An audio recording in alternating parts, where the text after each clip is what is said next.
Le Canada prend ses sanctions contre des responsables haïtiens pour ne pas avoir à intervenir, selon le spécialiste Fritz d'Orvilliers, arguant qu'il s'agit de mesures légales dont il existe des précédents.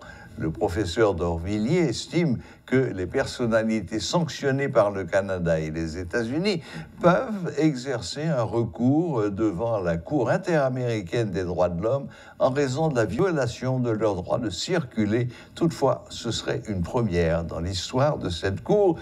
Suivez les précisions de l'ancien diplomate Fritz d'Orvilliers. La question qui se pose en Haïti, est-ce que ces gens-là pourraient faire appel? Parce que Haïti a l'obligation d'appliquer les mesures, les sanctions du Conseil de sécurité des Nations Unies. Comment est-ce que Haïti va faire? Si Haïti applique, comme le Canada, donc transpose la résolution 2653 et applique les sanctions, à ce moment-là, ces gens pourraient faire appel à un tribunal de droit commun, parce que le problème, c'est que ce sont leurs droits fondamentaux qui sont mis en cause dans cette résolution-là. Le droit à la propriété, par exemple, la propriété privée, quand votre maison est gelée, quand vos fonds sont gelés, c'est pas quand même saisi. Parce que même qu'à travers le règlement, c'est une autre procédure. Parce qu'il y a des règlements qui est une mesure dérivée, une légalité dérivée. Il y a dans cette loi-là, la loi d'application de l'article 41 du Conseil de sécurité et aussi la loi sur les mesures économiques spéciales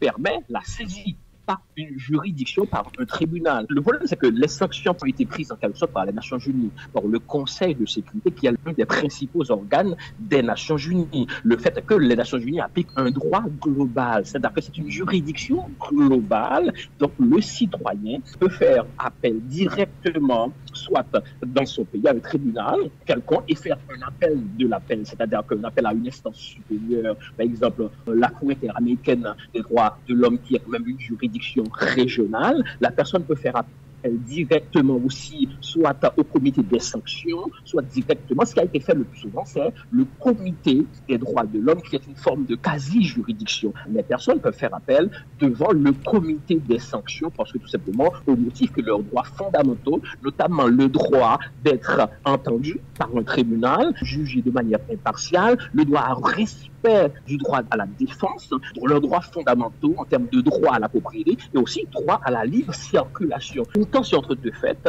au niveau des Nations Unies par rapport à ces sanctions-là. Non seulement la tension entre la nécessité de maintenir la paix et la nécessité de protéger les droits fondamentaux. Donc comment maintenir la paix et ne pas violer les droits fondamentaux des individus. Et en fait, au fondement de ces cas-là, qui est évidemment, on va avoir les jurisprudences après, j'aimerais bien que ces cas-là soient portés en appel pour pouvoir voir comment est-ce que non seulement la Cour interaméricaine des droits de l'homme va traiter ça, comment est-ce que le comité des sanctions va traiter ça, comment est-ce que le comité, principalement, qui est une quasi-juridiction, le comité des droits de l'homme va traiter cela au sein de l'ONU même.